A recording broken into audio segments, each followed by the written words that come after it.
আলাইকুম। এখন শুনবেন সংবাদ শিরোনাম। প্রধানমন্ত্রী তারেক রহমানের সাথে আইএমএফ প্রতিনিধি দলের বৈঠক, দেশের বর্তমান অর্থনৈতিক পরিস্থিতি এবং শর্ত সহ ঋণের কিস্তি নিয়ে আলোচনা। রাজধানীর অধিকাংশ পাম্পেই তেলের সরবরাহ ঘাটতি, জ্বালানির আশায় ফিলিং স্টেশনগুলোতে দীর্ঘ লাইন, পর্যাপ্ত মজুদ আছে জানালেন মন্ত্রী।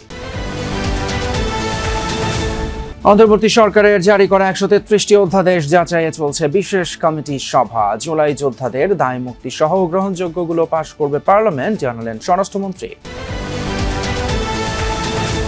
1-11-এর সময় আলোচিত সেনা কর্মকর্তা অবসরপ্রাপ্ত লেফটেন্যান্ট জেনারেল মাসুদ উদ্দিন চৌধুরীকে আটক করেছে ডিবি। হত্যা মামলায় পরোয়ানাভুক্ত আসামি তিনি।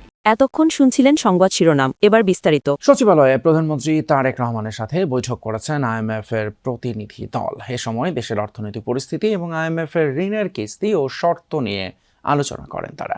বৈঠকে অর্থনৈতিক সংস্কার এবং ভবিষ্যৎ সহযোগিতা নিয়েও আলোচনা হয়। আন্তর্জাতিক মুদ্রা তহবিলের এশিয়া এবং প্যাসিফিক বিভাগের পরিচালক কৃষ্ণ শ্রীনিবাসন আইএমএফ এর প্রতিনিধি দলের নেতৃত্ব দেন। বৈঠকে উপস্থিত ছিলেন অর্থমন্ত্রী আমির খসরু মাহমুদ চৌধুরী এবং অর্থ উপদেষ্টা রাশেদ আল মাহমুদ তিতুমির। এছাড়া অর্থ সচিব ডক্টর মোহাম্মদ খায়রুজ্জামান মজুমদার সহ ঊর্ধ্বতন কর্মকর্তারা আলোচনায় অংশ নেন। বৈঠকে মধ্যপ্রাচ্য পরিস্থিতি এবং বৈশ্বিক অর্থনীতি নিয়েও কথা হয়। এ সময় জ্বালানি পরিস্থিতি নিয়েও আলোচনা করেন তারা।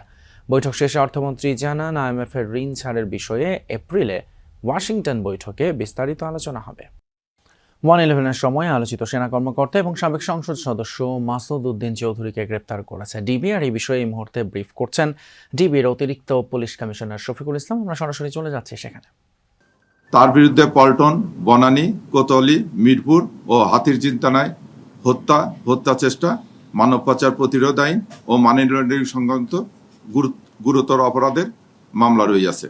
প্রাথমিকভাবে তাকে ডিবির তদন্তাধীন পল্টন থানার একটি মামলায় গ্রেপ্তার দেখিয়ে বিজ্ঞ আদালতে প্রেরণ করে 5 দিনের রিমান্ড চাওয়া হচ্ছে। আপনাদের সকলকে আন্তরিক ধন্যবাদ ও কৃতজ্ঞতা প্রকাশ করছি। ধন্যবাদ। না, তার বিরুদ্ধে তো ওয়ারেন্ট আছে, প্লাস আমার কাছে তো তদন্তাধীন মামলা আছে। আমার কাছে যে এটা মানব পাচারের মামলা, এটার উনি 3 নম্বর এজাহারভুক্ত আসামি। মোট 101 জন আসামি আছে, তার বিরুদ্ধে তার মধ্যে উনি হচ্ছে 3 নম্বর এজাহারভুক্ত আসামি। তা আমরা অনেকদিন হলেই করতেছি, আমরা সকলের সহযোগিতায় গতকাল নিশ্চিত হয়েছি যে উনি বাড়িধারায় ওনার বাসায় অবস্থান করতেছে। সেখান থেকে যে ডিবি টিম যাচ্ছি পরের খবরে। জ্বালানি তেলের খোঁজে রাজধানীর এক পাম্প থেকে অন্য পাম্পে ছুটছেন পরিবহন মালিক চালকরা। সকাল থেকেই বেশিরভাগ ফিলিং স্টেশনে তেলের জন্য দীর্ঘ লাইন, কিন্তু মিলছে না কাঙ্ক্ষিত জ্বালানি। ডিপো থেকে তেল আসার কোনো সুনির্দিষ্ট সময়ও বলতে পারছে না কর্তৃপক্ষ। অধিকাংশ ফিলিং স্টেশনেই ঝুলছে তেল নেই লেখা সাইনবোর্ড। অনেকেই এক পাম্পে তেল না পেয়ে অন্য পাম্পে যেতে গিয়ে নিজের গাড়ির অবশিষ্ট তেলটুকু শেষ করে ফেলছেন। সাধারণ মানুষের মধ্যে কাজ করছে তীব্র আতঙ্ক। আগামী কয়েকদিন এই সংকট আরও বাড়বে এমন ধারণা থেকেই অনেকে প্রয়োজনের অতিরিক্ত তেল সংগ্রহ করতে চাইছেন, যা ফিলিং স্টেশনের লাইন দীর্ঘ করছে। ঈদের ছুটিতে ব্যাংক এবং ডিপো বন্ধ থাকায় পেমেন্ট জটিলতায় সাময়িক সংকট তৈরি হয়। তবে পাম্প কর্তৃপক্ষ বলছে, ব্যাংকিং কার্যক্রম আজ স্বাভাবিক হলেও মূল সমস্যা দেখা দিয়েছে চাহিদায়। পাম্প মালিকদেরও দাবি, মানুষ প্রয়োজনের চেয়ে বেশি তেল নিচ্ছে, তাই স্টক দ্রুত ফুরিয়ে যাচ্ছে। হেমাদপুর ওই দিক থেকে আসতে আসতে আসাদ গেট পর্যন্ত আসছি, মানে কোনো পাম্পেই তেল দিচ্ছে না। গাড়িটা স্টার্ট করতে গেলে 150 গ্রাম করে তেল একবারে জায়গা, এরকম যদি 1000 বার স্টার্ট করা লাগে তাহলে 2 লিটার আর লিটার তেল এমনিতেই পুরা যায়। গভর্নমেন্ট থেকে বারবার বলতেছে আমাদের প্যানিক হওয়ার জন্য না, পর্যাপ্ত পরিমাণে তেল আছে, কিন্তু দেখেন বাস্তব চিত্রটা দেখেন, আপনি নিজেও দেখছেন যে এখানে আসলে কোনো ধরনের তেল নাই। কালকে আমরা যে তেল পাইছি মানে কোঠায়, সেই তেলটা কালকে ভোর রাত্রে শেষ হয়ে গেছে। তো এখন আবার তেল আনার জন্য আমরা পাঠাইছি, তো তেল আসলে সেটা আমরা আবার চালু করতে পারবো। এ বিষয়ে আরও বিস্তারিত জানাতে আমাদের সঙ্গে এই মুহূর্তে রাজধানী খিলক্ষেত এলাকা থেকে যোগ দিচ্ছেন সহকর্মী আখলাকুস সাফা। সাফা, আমার মনে হয় অনেকেরই একই রকম অভিজ্ঞতার মধ্য দিয়ে যেতে হচ্ছে। আমিও অফিসে আসতে দেখছিলাম লম্বা লাইন ফিলিং স্টেশনগুলোতে, এবং সেখানে তেলের নেই এরকমটাই দেখা যাচ্ছে। তবে দুপুর থেকে তেল দেওয়ার কথা আমরা শুনছিলাম। কি বলছে ফিলিং স্টেশন কর্তৃপক্ষ, আপনি কি দেখছেন একটু জানাবেন। আপনাকে ধন্যবাদ। অন্তর্বর্তী সরকারের সময়ে জারি করা ১৩৩টি অধ্যাদেশ যাচাই বাছাই করতে 14 সদস্যের বিশেষ কমিটির বৈঠক চলছে জাতীয় সংসদ ভবনে। বৈঠকে যোগ দেওয়ার আগে স্বরাষ্ট্রমন্ত্রী সালাউদ্দিন আহমদ বলেছেন, জুলাই যোদ্ধাদের দায় মুক্তি বহাল রাখবে সরকার। জানান 133টি অধ্যাদেশের মধ্যে যেগুলো গুরুত্বপূর্ণ তা পাশ করা হবে, কিছু অধ্যাদেশে সংশোধন এনে পাশ করা হবে, এছাড়া বাকি অধ্যাদেশের বিষয়ে পরে সিদ্ধান্ত নেওয়া হবে। এ সময় আইনমন্ত্রী মোহাম্মদ আসাদুজ্জামান বলেন, 2 এপ্রিলের মধ্যে 133 অধ্যাদেশের বিষয়ে প্রতিবেদন জমা দেওয়া হবে।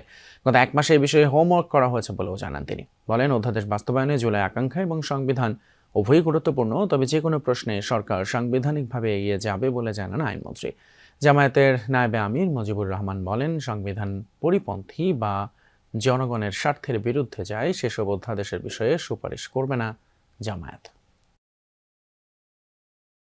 যেগুলো বিগত ফেসিবাদী সরকারের সময়ে বিভিন্ন প্রতিষ্ঠানের নামকরণ করা হয়েছিল, তাদের নেতাদের নাম বিভিন্ন নামে, এগুলো বিলুপ্ত করা হয়েছে, এগুলো ইজিলি আমরা গ্রহণ করব। বৈঠক ছিল 133টা অধ্যাদেশকে যাচাই বাছাই করার জন্য সংসদ একটি বিশেষ কমিটি গঠন করে দিয়েছে। আমরা সেই কমিটি বসেছিলাম, যাচাই বাছাই করছি। 2 তারিখের মধ্যে রিপোর্ট তৈরি করব, এতটুকু রোডম্যাপ। এই মুহূর্তে জাতীয় সংসদ ভবনে আছেন আমাদের সহকর্মী আরফিন শাকিল, আরও বিস্তারিত জানতে যাচ্ছি তার কাছে। আরফিন, সংসদে বিশেষ কমিটির বৈঠকের খবর আমরা দেখছিলাম, কি কি আলোচনা হয়েছে, কিছু জানা গিয়েছে কিনা? বৈঠকের ব্যাপারে একটু বিস্তারিত জানাবেন। অনেক বিষয় জানা গেল তিতুমির, এবং সেসব বিষয় নিয়ে এখন পর্যন্ত আসলে কনক্রিট যে আলোচনা, সেই আলোচনা শেষ হয়নি। আগামীকালও দুপুর 2টা নাগাদ সেই আলোচনা চলবে। মূলত আজকে 133টি যে অধ্যাদেশ রয়েছে, অর্থাৎ অন্তর্বর্তীকালীন সরকারের সময় যে সময়ের প্রয়োজনে যে অধ্যাদেশগুলো করা হয়েছিল, সেগুলো আইনে পরিণত করার জন্য, সংশোধন করার জন্য, সেগুলো মূলত আজকের যে সংসদীয় বিশেষ কমিটি 111-এর সময় আলোচিত সেনা কর্মকর্তা এবং সাবেক সংসদ সদস্য মাসুদ উদ্দিন চৌধুরীকে গ্রেপ্তার করেছে ডিবি। আর এই বিষয়ে এই মুহূর্তে ব্রিফ করছেন ডিবির অতিরিক্ত পুলিশ কমিশনার শফিকুল ইসলাম। আমরা সরাসরি চলে যাচ্ছি সেখানে।